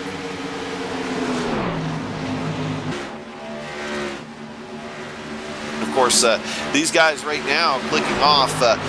Thomas George was 31.4. Brian Yazik now 31.32. These guys are tenths of a second faster than right now your third and second place runners right now. But the guy that is setting the fastest laps on track, of course, is going to be Scott Eckridge. Scott Eckridge, one of the last cars to come in, and he is up front, and he is trying to do his best to run away with it. Right now, it's Yazik and Thomas George, though, that are trying to make a move coming up through the middle part of the top 5 right now and trying to make some waves up there. But Scott Eckridge right now putting some pretty good distance between himself and Gregory McDougall. That lead now above 4.5 seconds. Yeah, you talked about Yazik. He is now fighting for a podium position, and he's starting to gap Skrupa just a little bit. Yazik consistently been about 2 to 3 tenths faster per lap right now, showing pretty good speed. The Yazik's tires just 4 laps newer than the laps on Skrupa's tires ahead of him. I know those are fine details, but again, it's giving Yazik just a little bit of advantage. The window keeps closing here a little bit. Thomas George not going away, though, Adam. Thomas George hanging with Yazik here in the picture. He is right in his tire tracks. Of course, while these guys are going on, it looks like they're content to run nose to tail to each other. But Nick Cohan making the announcement that he's going to be the first one to pull the trigger here on this pit cycle. He's getting ready to come down pit road. We'll give up his top 10 position to do it and see if we get that Toyota Camry woe down here. A little bit loose coming off the banking. And I think he got that car woe down just in the nick of time there. So he is going to be the first car here, and that's probably going to set off another round of pit stops. Yeah, Nick Cohan makes it 34 laps on those tires, and he's going to give it a shot. Justin Rodden in the pit box just behind him. Justin was 19th when he went in. Cohan's away, though. So Scott Eckridge now rounding turn 2, coming onto the backstretch. Remember, on the last pit cycle, he was one of the last ones to come down pit road. Would not expect this time to be any different at all. Sean? Sorry. Just watching some battles here on track. Paul Pepper getting by Bob Bryant was very, very, very close. Pepper now up to 8th. Another driver just continued to move through the field tonight. He up 19 spots from where he started. Sitting in 8th, riding behind Bob Bryant right now. I'm sorry, he's riding behind Tim Johnston right now. Just got by Brian. Brian back there about to get past Ricky Harden. That damaged race car getting by. Poor Ricky down a couple laps. But got fresher tires. Bob Bryant out there in need of a pit stop. Got a lot of cars trying to get around him right now. That's Callum Filarski in the picture. Well, these guys know that they're inching closer and closer to that 100-lap mark. So they know that that time is getting ready to not be on their side, trying to make waves early. But wow, I think at the end of this day, the way things are going, pit stops are going to end up being the big question mark, and as far as strategy, particularly because we've got so many guys, just a couple laps variation as far as their pit stop cycles, and it's making all the difference as far as their lap times, particularly from about fourth position on back. Third position on back, really, because you got Yazik right now in fourth position, who's catching third position, Josh Grupa, by about 1/10 of a second a lap right now. And that's just by product of just slightly, not even a large margin, just slightly newer tires.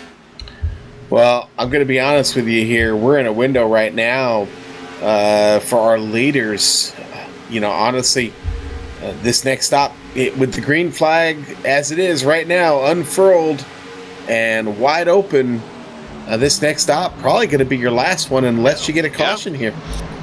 Absolutely. So I mean, it's going to be make or break. You definitely don't want to miss your marks coming down pit road, especially you want to hit every little bit that you can. But at what point do you come down? Because you definitely don't want to have your competitors come down, later than you or earlier than you. You want to try to nail it to pit road about the same time that they do, especially with what you're seeing. Devin Cannon, of course, making the announcement that he's coming in. Rhett McBride has come in. Of course, those guys have had some problems here today. But Scott Eckridge out there continuing to try to run away with this race. Now his lead is above 5 seconds over Gregory McDougall. Josh Grupa, of course, running in third as you're watching Devin Campbell come in from 24th position.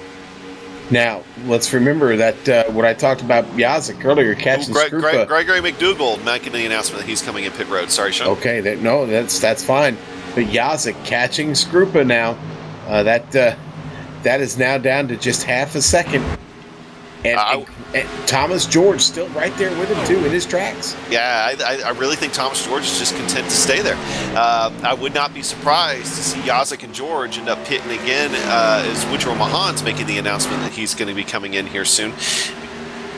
McDougall ended up staying out, so I wonder if maybe he just got too far into it and missed his braking point staying in it. So we'll have to see.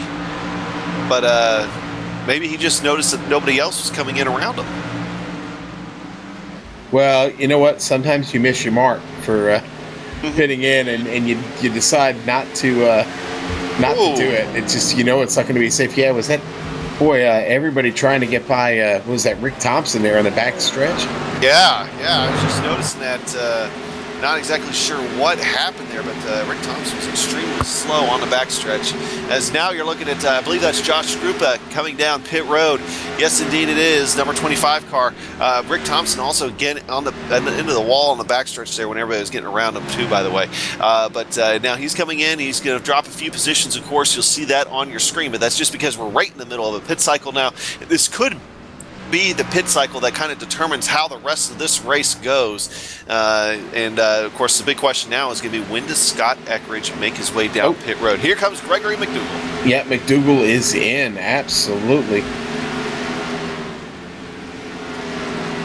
Last car loaded motorsports, number 1 gold and black car, making his way down once again that long pit road here at Vegas. Of course, they altered the pit road a few years ago to increase the fan experience here at Las Vegas, and it definitely kind of added a little bit of length to it, but for the better, of course. As watching Steve Ritter now sliding to a stop in his box. Definitely pit cycle definitely well underway here, as I believe I just saw, I think it was a blue and red machine. Is it the one I'm thinking of? No, it's not. Okay, it's not Brian Yazik just yet, but you think Brian Yazik is thinking about it. Yeah, Krahula on pit road with Tim Johnston. They come down together. The USAA Fusion sliding into his box. just up in front. There goes Krula into his.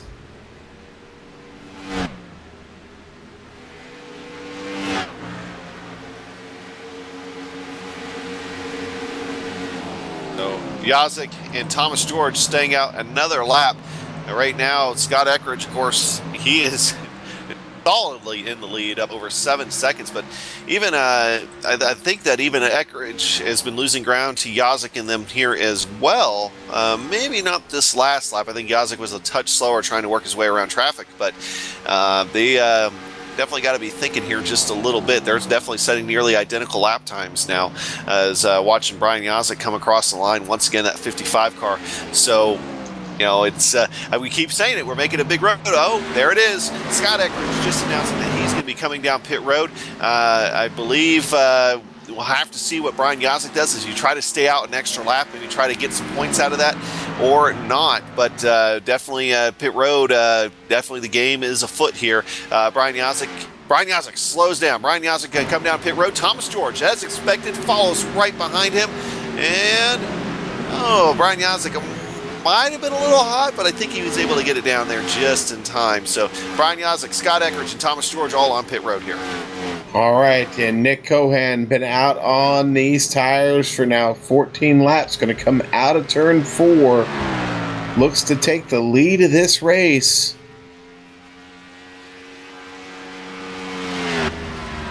There goes Nick Cohan.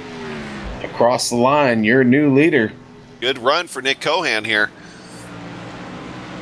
Boy, and he got in trouble in that first caution, caught damage, and has continued to fight and done it on a little bit different strategy than everybody else, Adam. I think that's something, to really to be thought about here. But he's now working on 15 laps on this set of tires with 38 laps to go. Oof. He might need a little help. He might need a little help, but he does currently have an 8-second lead, I believe, that is above Josh Skrupa there. Now, what you might see toward the tail of the run is that lead evaporate very quickly.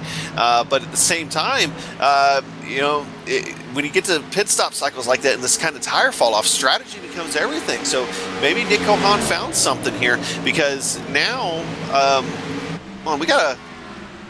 did something happen to Brian Yazik there on that? Okay, never mind. Okay, just reading something wrong there.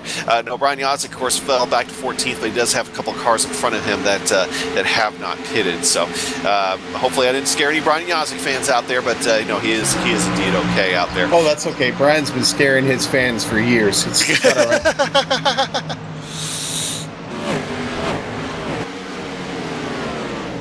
Well, let's as soon as this pit cycle irons out here, we'll try to go ahead and at least go through the cars that are still in the lead lap for you here in just a few minutes. But right now, of course, we're looking at a good tight battle here. You got Tim Johnson up there, James Kahula and Tyler Dalton up there, all trying to fight for position as well. So these guys definitely know that that time is becoming of the essence. We probably just had our last pit stop, unless we have a caution. If we have a caution, you can guarantee that you're going to see at least one more pit stop. But right now, these guys are going to do their best to make sure that doesn't happen. One guy that definitely does not want to see a caution, I think, at this point is probably going to be Nick Cohan. His best possibility right now is that he stayed out there and played the cards just right to be able to have some good ground. But you're already starting to see Scott Eckridge making his way up through the field. Scott Eckridge reclaiming second position from Josh Skrupa, and he's going to start making headway to try to get up to the front of that pack. Nick Cohan already setting about 31-second laps, 31 seconds even. Meanwhile, even with trying to work himself through traffic, Scott Eckridge's last lap was a 29.9, so we're already seeing a second difference between those guys. Yeah, I think Cohan wouldn't mind getting a caution, to be honest with you, because if caution were to come out here, everybody's coming in. He's got nothing to lose, I think, by getting a caution. I think his hope is that he gets it quick, because, Eckridge is really starting to gap him now. I've got the gains are looking very heavy right now on my timing and scoring, so Well, Yeah. let's now that things have kind of calmed down just a little bit after that pit cycle there. We're just past the lap 100 mark now, working lap 102. Let's work our way through the field a little bit.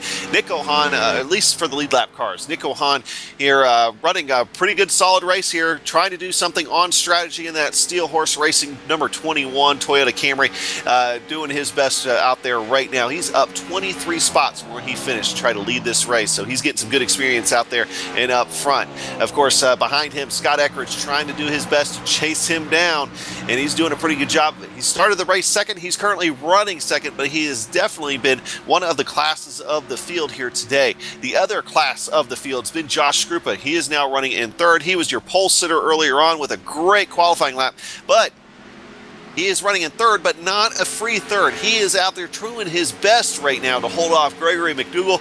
Gregory has been able to keep himself up front here most of the day in that gold and black number 1 car, just pretty much holding his own out there.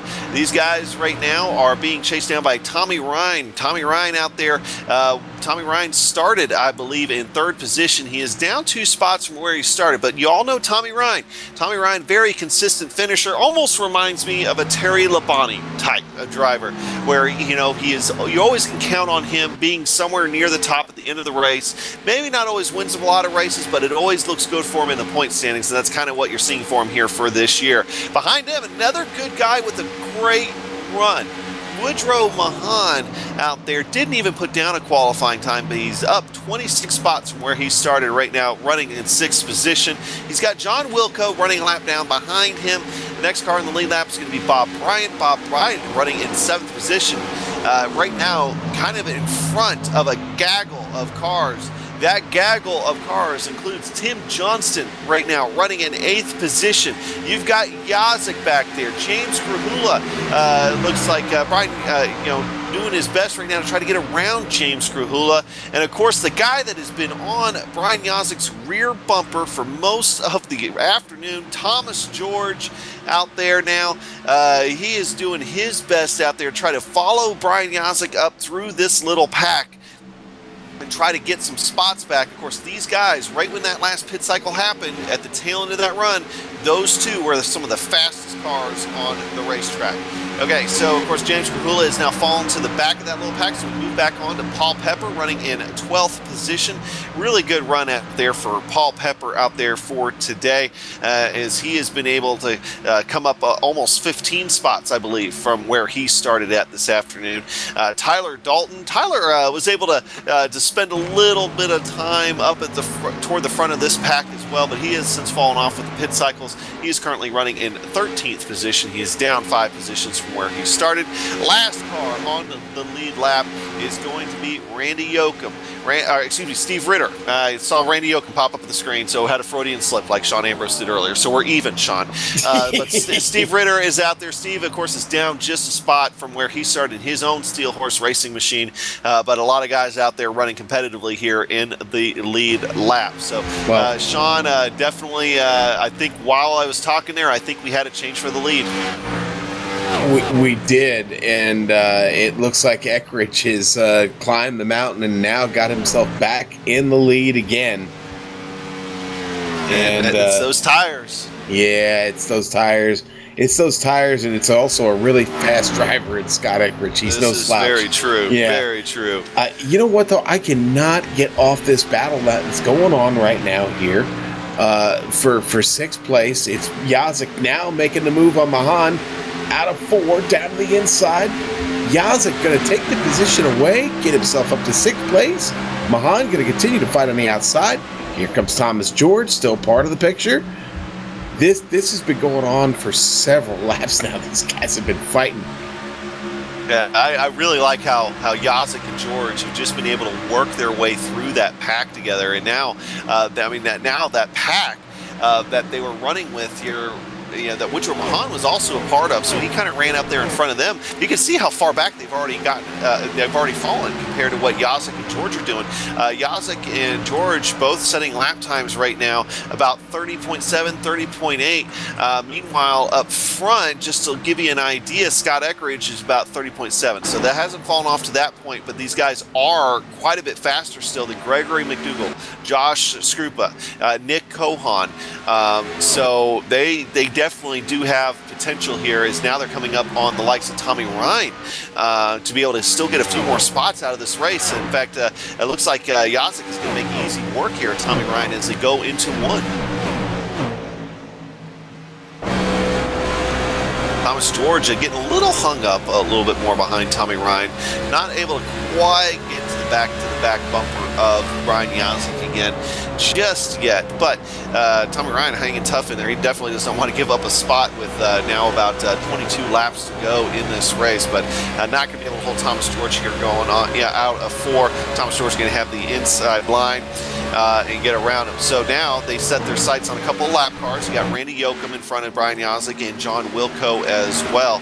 And of course, those guys should just be letting him by here for too long and give him a lot of clean track as they try to run up on Nick Cohan. Nick is only a couple seconds up ahead of these guys, but with the difference in lap times and Nick Cohan being on older tires, you're going to watch that evaporate pretty quick. Well, listen, gotta tell you here, Brian Yazik, I noticed this on the last run. The car seems to be a lot better on the second half of the run for him. I think he's learned a lot about this car already, and been saving his equipment early, and it's given him the opportunity to continue to charge forward.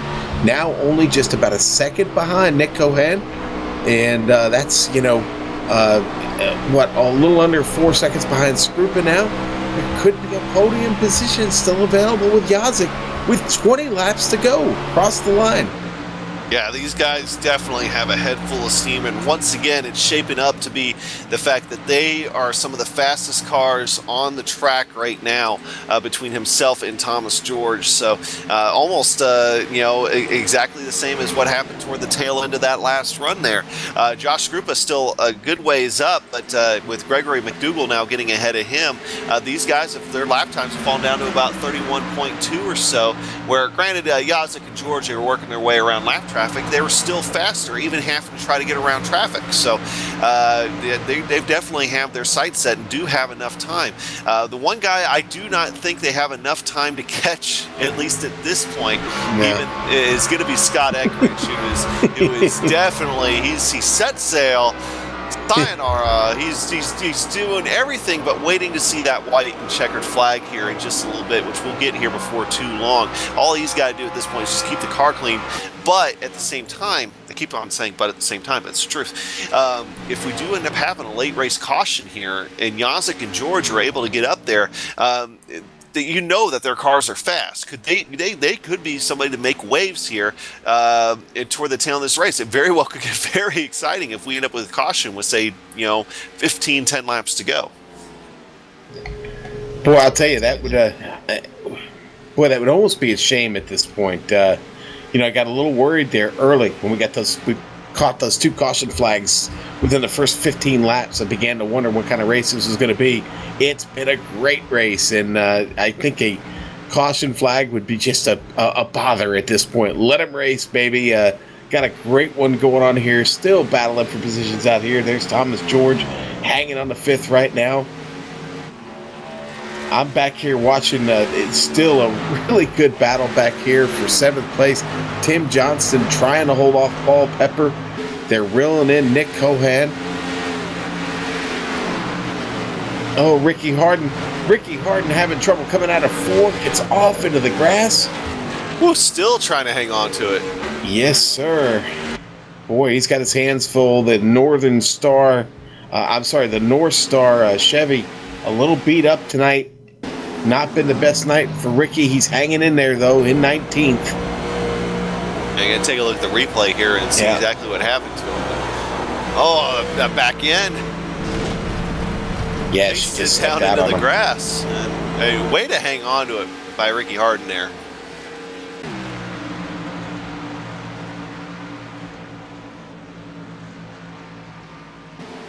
You see the damage on poor Ricky's car there, but there's Paul Pepper trying to get this move done. Gonna look to the inside there on Tim Johnston. And gonna do it. Gets that position away. Johnston gonna look back to cross him over.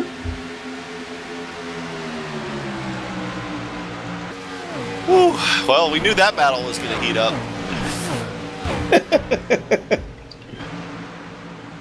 Yes, sir. Good battle. Tell you what, I don't know. We're starting to run out of time here. It's going to be 13 laps this time by. Eckrich is bye-bye and a car. I don't think anybody's going to get him. But I'll tell you, the podium, I think it's still, I think there's still a chance for Yazik and Thomas George back here to be players. Yeah, they've got to get a move on, though, because the tire fall off is starting to catch up to him. In fact, Thomas George, I really think that at this point, Thomas George, with what he's been able to do and and everything else, he might be a little bit faster than Brian Yazik coming down to the stretch here. But right now, they're only about between 0.2 and 1/10 of a lap faster than what Josh Skrupa is, and I just don't think that's. I think we're going to end up finding out that that's just not going to be enough time, unfortunately. But still 12 laps, anything can happen, and Vegas is one place that definitely anything can happen. Boy, they're reeling them in. They are starting to reel him in just a little bit because, well, here's what's happened: is Skrupa has lost his partner, his dance partner there in McDougal. He's not in McDougal's toe anymore. Skrupa out there, fighting a little bit more air in front of him. I'll tell you what, it's going to be close here with 10 laps as they come across. Adam, what a great night for you to have to fill in, sir. This is going to be a great race to the finish. Yeah, I think so too. Scott Eckrich may be running away with this thing, and deservedly so. I mean, he has just put on a show here in the second half of this race. But we'll have to see that gap. We're watching it fall between Yazik and or between Skrupa and Yazik. Right now, it's still hanging around 3 seconds. I really think that at some point Thomas George is going to turn on the heat on Yazik, though, and it's getting close to game time for that little battle right there. So I think that's going to be that very well could be your battle on the racetrack when we come down to the line here, because those guys themselves have been able to put on a show. Yazik looking a little freaky fast there out of 4. That rear end ever so close to the wall. Riding on board with him here, looking at Thomas George. Again, what a run by George this evening. He's just been solid, man, since the green flag dropped. Found himself up here fighting in the top 5 all evening. Managed to avoid some of this carnage.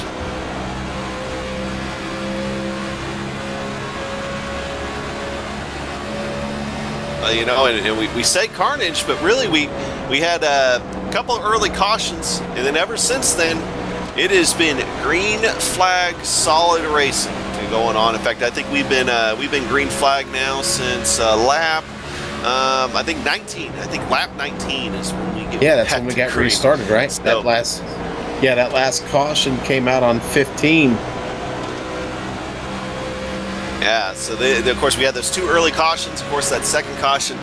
I think that took what did we figure, Sean? About 10 or 11 cars, I think, were involved in that second caution there, and it really changed the dynamic of this race. But of course, these guys still putting on, of course, a pretty good show here. Yeah. That gap, by the way, that we've been watching is now down to about 2.5 seconds between Skrupa and Yazik. So it is coming down, but is it coming down fast enough? Yeah, and to Thomas George's credit, it does look like Yazik is just getting a better run off the turns than Thomas is, and that's making a difference right now.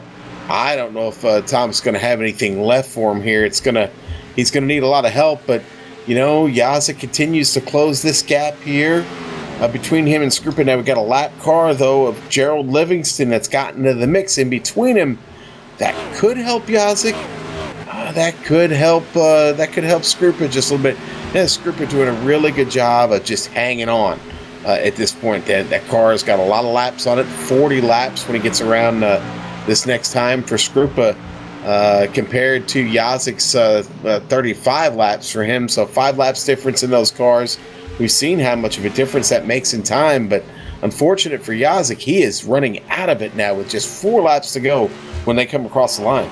Ooh, Yazik, I think, lost a little bit of ground there. No, I think that's just that's Ricky Harden. I think he came in for new tires just a minute ago. So even with the damage, you can see just the difference between new tires and old tires. Ricky Harden still being able to kind of run with those guys. And keep in mind, Ricky Harden missing the entire back section of his car.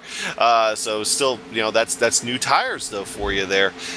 So Yazik and Thomas George, of course, now running fourth and fifth. We are bound to about 4 laps to go here, so we'll keep an eye there, but we need to start focusing a little bit more too. We want to make sure that we get our leader here too, Scott Eckridge.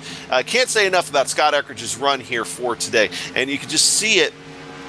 He's got this place figured out as far as the tires too, and I think managing the tires and being able to pace himself to where he's still able to put down decent laps toward the tail end of this run. He's been able to run up there. Now he has almost an 8-second lead on second place Gregory McDougall, and just put on a heck of a show out there here for today, Sean. Yeah, great run for Scott Eckridge today, but let's face it, I think most of the guys here in the Premier Racing League had a feeling he was the favorite here on this 1.5-mile track, and he's put in the work, and he's put in the drive today to put himself where he's at. With this time by will be with just a lap to go. The white flag will be unfurled. Last lap. Here we go. Yeah, I think the Premier Racing League drivers are not going to want me to do any more of their races, because every time I do one, Scott Eckridge ends up trying to run away with it in the second half. So, Scott Eckridge here rounding off turn 2. He's coming down the backstretch. That car that's right next to him, that is the car of Devin Cannon. Had a few problems here for today. I think Scott Eckridge just realizes, hey, I've got a big lead. I'm just going to lay off here and just bring this thing around to the start-finish line. And he is going to bring home the win in the American Pool Supply 200. And of course, now we go back to your second place driver, Gregory McDougall, up there now. He's going to come across the line in second. Great run today for Gregory McDougall. Josh Skrupa is going to come home in third, and Brian Yazik and Thomas George coming home in fourth and fifth. Boys, Josh Skrupa with a solid day. He started on the pole and it's got to have to settle for third, but I'll take that drive any day of the week. A nice podium finish for him. Adam, that was a great race. It really was, and of course went caution-free from lap 19 on to the conclusion. But I tell you what, that has left me and Sean a little bit out of breath. So what we're going to do is we're going to take a break. We'll come back with your final race results and also talk to some drivers out there coming back up here in just a minute.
And what an exciting American Pool Supply 200 for the Patriot Fire Premier Racing League Cup Series.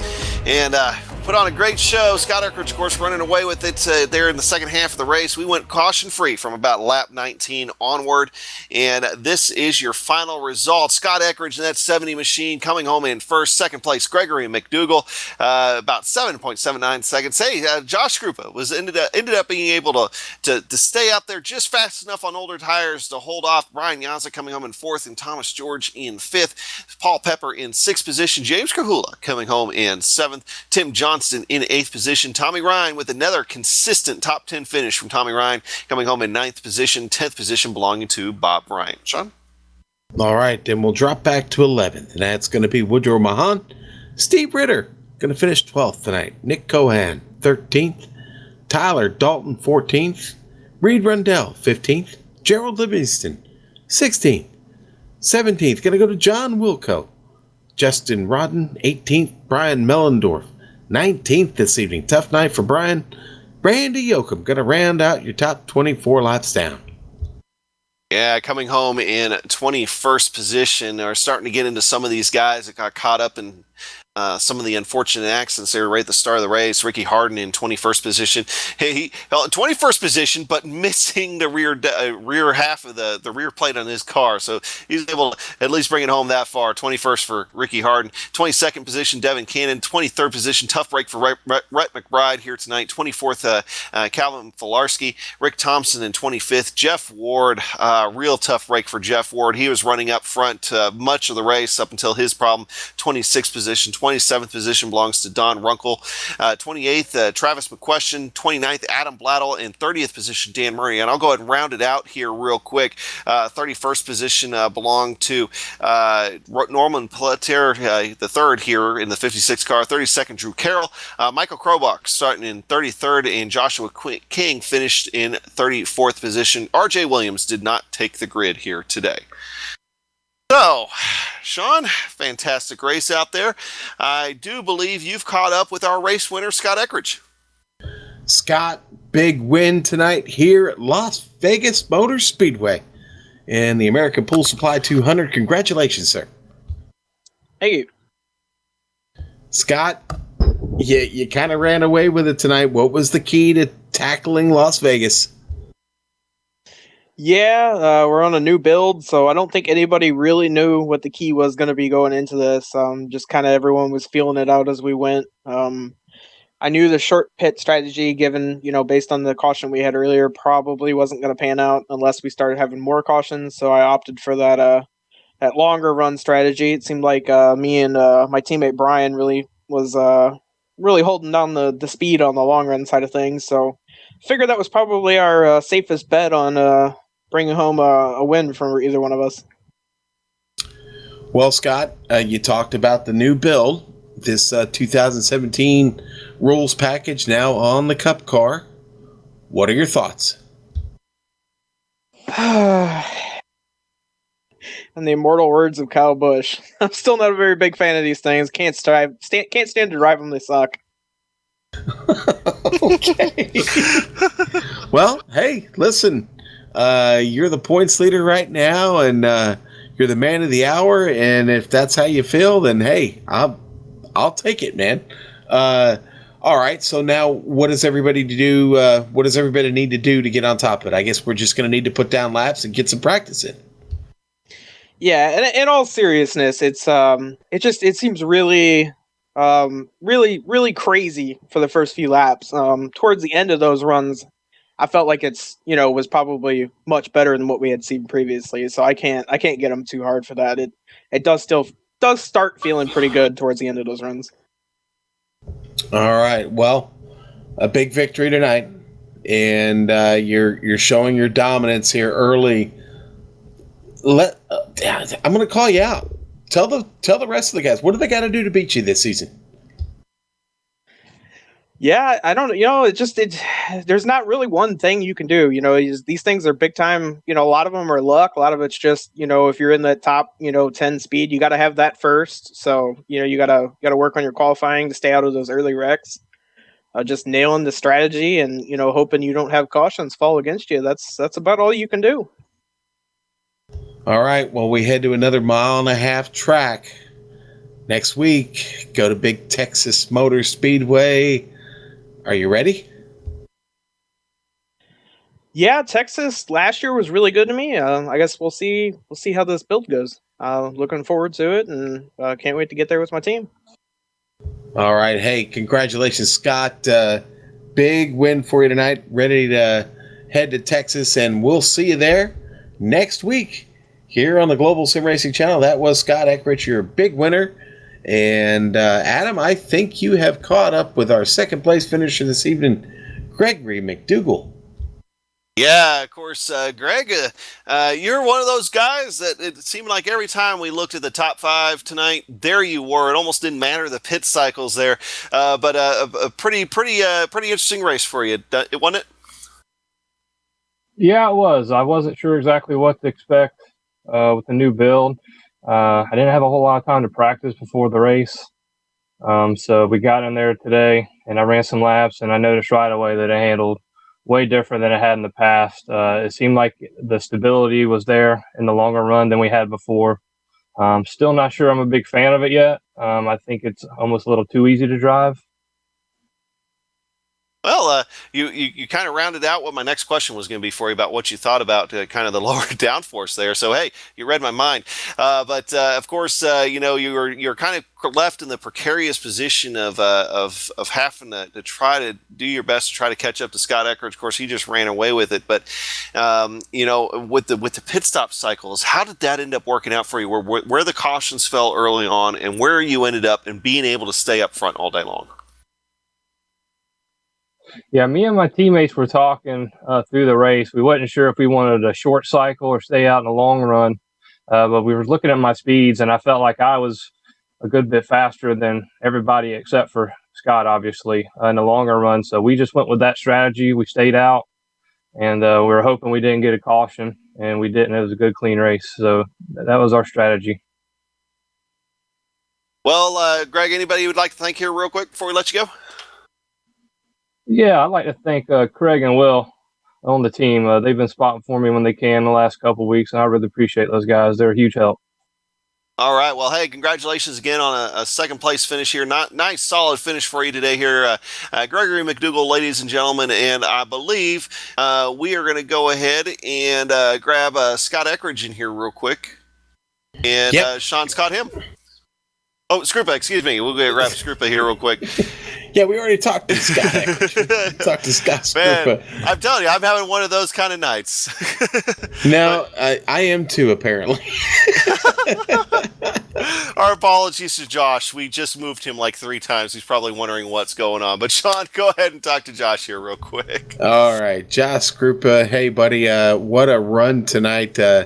You get it on the podium. Yazik was closing on you there at the end, but he just ran out of laps. Man, if you would have told me I was going to finish third after getting killed staying out on those old tires and then smacking the wall, I would have called you nuts, man. But I'm thrilled with that. Got to thank DJ Beverly, Patriot Fire, for not only sponsoring the car, but also the series. Norm Pelletier, MP3 Designs for painting the car. Unacceptable Racing. And of course, you guys at GSRC, everybody at PRL loves you guys. You guys do a great job. Man, Josh Grupa getting all the sponsor plugs in right there. At the top. We didn't even have to ask. Listen. All you amateurs out there, that's how you do it. All right? Pay attention to what Josh Grupa just did. All right? Thanked everybody right off the top. Now we can get to the business. All right. So where everybody's talked about the new build. How was it for you? Can't say I'm the biggest fan. I'm more of a fan of having to wheel it, but everyone's got to deal with the same thing. Everyone's still learning too. I wouldn't have been able to guess that 2-lap tires would have done that much to us, and I'm sure anybody else out there wouldn't have really guessed it would have been that bad. Like I heard Scotty was saying, it came in a little bit at the end, and it did. That's something we're just going to have to get used to. Kind of play with how much you can save, how much you can push. It's going to be a work in progress for sure. Yeah, and so there were lessons learned this evening, and we take it to Texas next week. A little bit different track. Got to deal with a dog leg there in 4. But what do you think about your chances heading there? Probably about the same as here. I know Scott. I think that's one of Scott's favorite tracks, so he's gonna be up there all night long. All those guys at LPM, bunch of guys at Unacceptable, Steel Horse, everyone's strong. With the new build, I couldn't tell you who's gonna be up there. Even if it might not be me, I might be back in 15th. Who knows? I see James has already put out a Facebook post. Are we keeping you out of the dirt car right now by keeping you in here? Oh, no, we got a 30-minute practice, so I got time to get over there and get some laps in. Yeah, but you got to catch the track when it's early, Josh. You got to catch it when it's still, not been all burned up. Oh, that's true, man. I got to go run the fast lap then, don't I? Get on it, buddy. Congratulations on taking a podium this evening. We'll see you next week in Texas. Thanks, guys. Take care. That was Josh Grupa. Now, it's time to talk to Brian. Put it out, Yazik.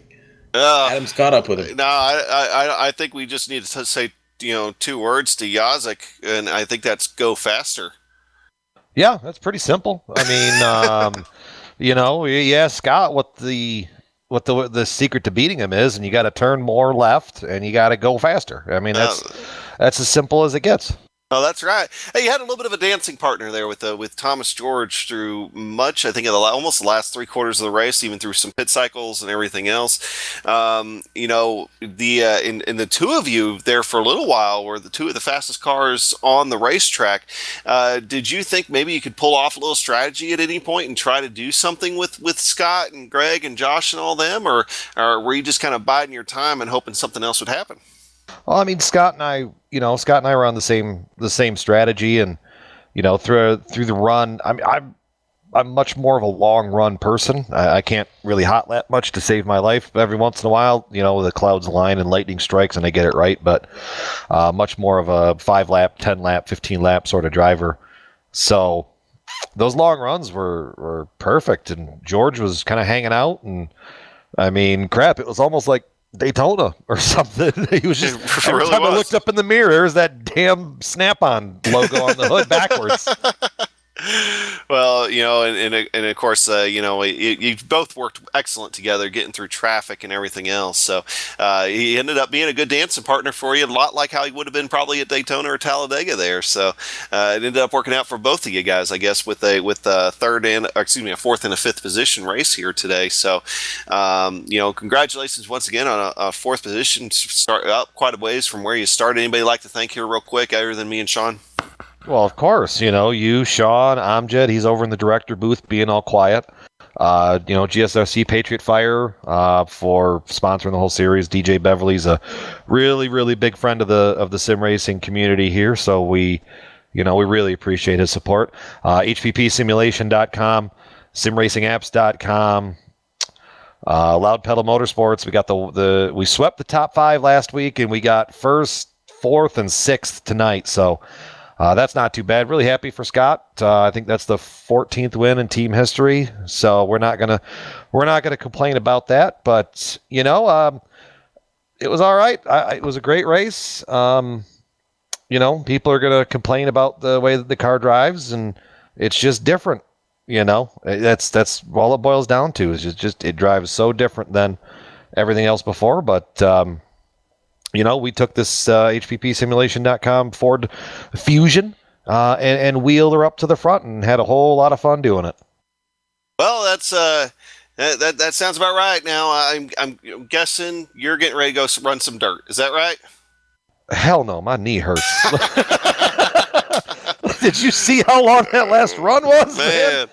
Well, from the mouth of Brian Yazik there, folks. So anyway, hey Brian, thanks for stopping by and talking with us here. And of course, Sean, you got any final thoughts here before we close out the show? Boy, let's get to Texas. I know the car was challenging for these guys tonight, but you know what? They're all pros here, okay? They're going to get it. They're going to figure it out. Everybody's going to be fine by the time they get to Texas. It's another 1.5 mile track, another chance to go really, really fast. And, we saw a great race this evening with just a couple cautions early, but a tremendous green flag run. We got some good pit stop strategy working. And I say congratulations to the Premier Racing League. A great run tonight, and we'll see you next week at Texas. All right, yeah. So anyway, of course, time to close things out. Great run here at the American Pool Supply 200 at Las Vegas Motor Speedway. I want to say a special thanks to the Premier Racing League for putting on the Patriot Fire Cup Series. Also, thanks to the software and hardware that we use for our broadcast that you see listed there on your screen. Yes, sir. And also thanks to our musical contributors, Eric Ekholm and Casey Lalonde, whose music you can find at the websites listed there on the screen. For more information about future races, you can see the list on screen or go to globalsimracingchannel.com. We got a nice schedule on there for you to look at. You can also check out our past broadcasts. We've got them archived there. We've got them archived on YouTube. Go to the Global Sim Racing channel on there. Watch our archived races there. And you can also see our future schedule on screen here when that starts to roll across. Of course, we're also on Twitter at GSRC Channel and Facebook.com/Global Sim Racing Channel. The next time we'll be on the air with the Premier Racing League Patriot Fire Cup Series is going to be next Thursday for Round 7 of the Cup Series at the closest thing I have to a home track, Texas Motor Speedway. We hope to see you at 9 p.m. Eastern Time for the race. And, of course, congrats again to Scott Eckridge for showing the field how it's done with the low downforce package here tonight. For Dougie Beard, I'm Jed Yaman and Sean Ambrose. I'm Adam Young. Race clean, race hard, and we'll see you at the track.